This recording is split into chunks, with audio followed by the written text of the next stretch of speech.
Okay, so let me get this straight.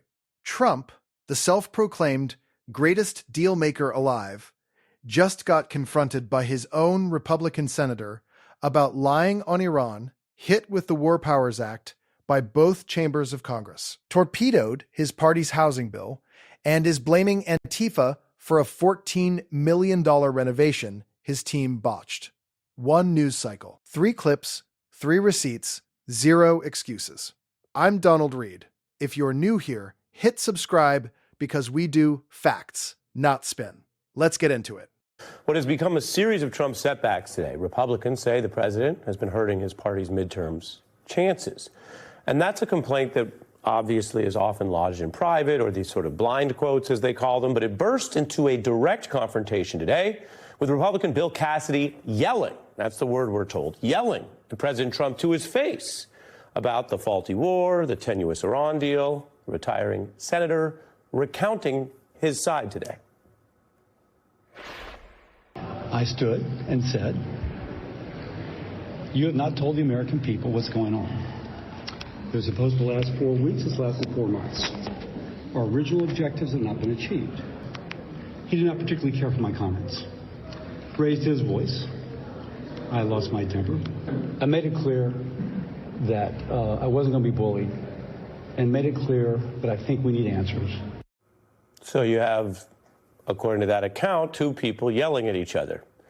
We would have to amend Senator Cassidy's statement that he wasn't going to be bullied. I think an English teacher would say, well, if you want to be accurate, the full sentence is, I'm not going to be bullied by Trump anymore. Because like a lot of Republicans, his word, they've been bullied a ton. Now, that was the scene at what was a... All right, so let's actually unpack what just happened. Senator Bill Cassidy, Republican, Louisiana, Trump's own party, walked up to the President of the United States and said to his face that the timeline Trump was selling the American public on Iran was wrong. That does not happen at a press club roast. That's a sitting senator calling the commander-in-chief out on a national security claim in real time. Now, the War Powers Act piece, that law was passed in 1973 specifically to prevent unchecked executive military action. And both chambers of Congress, House and Senate, bipartisan, just used that resolution to direct the removal of U.S. forces from hostilities with Iran. Trump lost that vote. Let that sink in. That's not a procedural hiccup. That is a constitutional rebuke. Full stop. And think about the weight of what that actually means. The War Powers Resolution requires the president to notify Congress within 48 hours of committing forces to hostilities and caps unauthorized engagement at 60 days. Congress invoked that. They had the bipartisan votes to do it. That's not a rally chant. That's the law being enforced against a sitting president. Senator Raphael Warnock called it a critical inflection point. And he's right, because when members of both parties sign off on reining in a president from one of those parties, you haven't just lost the argument. You've lost the room. I could not write this if I tried. And I write commentary for a living. Earlier today, as the senator was alluding to, Donald Trump torpedoed a chance to show Americans that he doesn't actually think affordability is a hoax made up by Democrats. He canceled a bill signing that was meant to champion a landmark bipartisan piece of affordable housing legislation, and he did it just 2 hours before that ceremony was supposed to begin. He did it to demand legislation to make it harder for the American people to vote. Donald Trump posted this on Truth Social, quote, today's housing news conference and signing is hereby canceled until such time as we pass the desperately needed Save America Act, which I consider to be a national emergency. It was followed by 2 pictures of the reflecting pool. It was so weird and last minute that even Republicans were caught flat-footed. They were in the middle of a press conference where they were publicly in front of the press championing the bill and applauding Donald Trump for his help in getting it passed. It caused the ever-loyal House Speaker Mike Johnson to actually voice some exasperation with his dear leader, Donald Trump. Watch that. I talked to him about it this morning, about an hour before he made that announcement. I convinced him that I thought the housing was his priorities and was good policy. He's not making life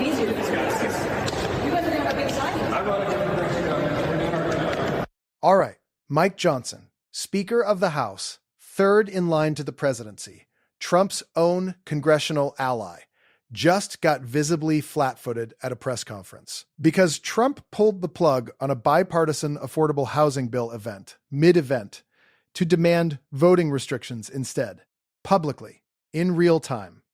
Let's be precise about what the Save America Act actually is. It's Trump's voting restriction package, and he is now calling election mechanics a national emergency. Sam Stein and John Heilemann flagged it immediately. This is not a governance pivot. This is a 2026 election strategy being run directly out of the Oval Office, dressed up as urgent policy. And the affordable housing bill? Bipartisan, meaning both parties worked on it. Dead. Not because it lacked support, because Trump killed it in that moment to hold the room. Here's your analogy.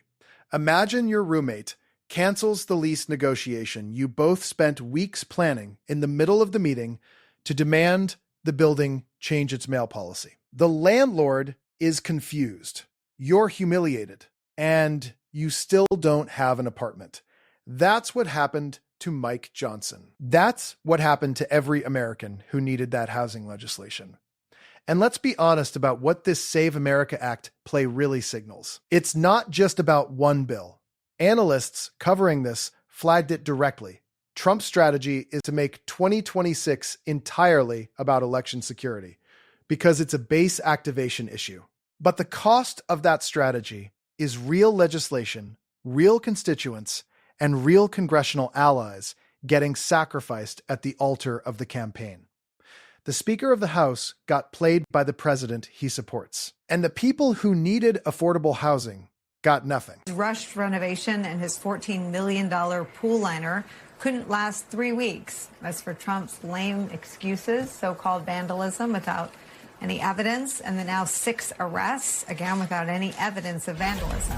There is brand new reporting that we brought you yesterday from the New York Times that reports that internal government documents show the Trump administration knows and has known that there is zero indication that any of the problems with the reflecting pool have been caused intentionally.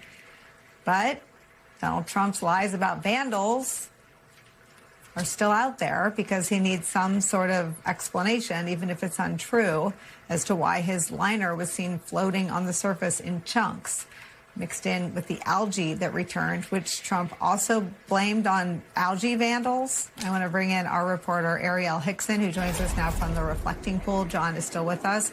Ariel, something that Amanda Carpenter reported, having been down on the mall with out-of-town visitors, is that the security presence was unmistakable. What can you tell us about that? Nicole, I think that is quite accurate. I'm looking around right now, and the amount of National Guardsmen that I have seen patrol this pool has been quite striking because they are walking up and down the area. They're kind of making sure that tourists are not getting too close to the water. That's something I have noticed. Okay, so let's make sure the math is clear.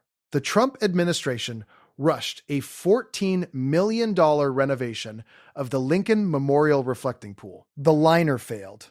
Internal government records, obtained by the New York Times, found zero evidence of intentional sabotage.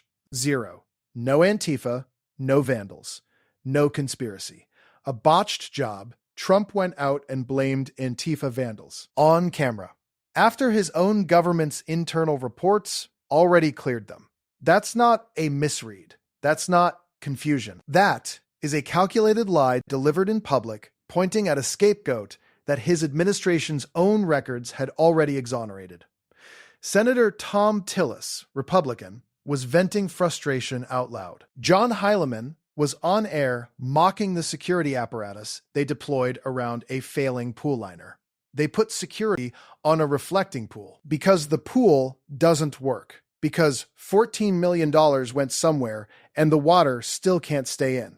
Yeah, that is the appropriate response. So here's the zoom out. Across these 3 clips, a Republican senator confronted Trump about lying on Iran timelines. Both chambers used the War Powers Act, a 1973 constitutional safeguard, to rein in executive military authority. Trump killed his own party's bipartisan housing bill to chase a 2026 voting play while calling it a national emergency. And a $14 million renovation his team rushed fell apart while he blamed Antifa, with zero evidence from his own internal records. Here's the line if someone brings this up.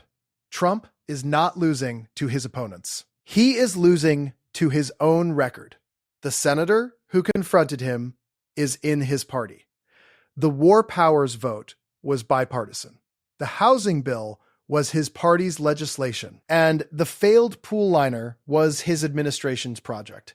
Every single failure in this footage has his fingerprints on it. None of them have Antifa's. That's documented, dated, sourced, and on the public record. Crystal clear. Hit like, subscribe, and share this with someone who needs to see it. I'll catch you in the next one.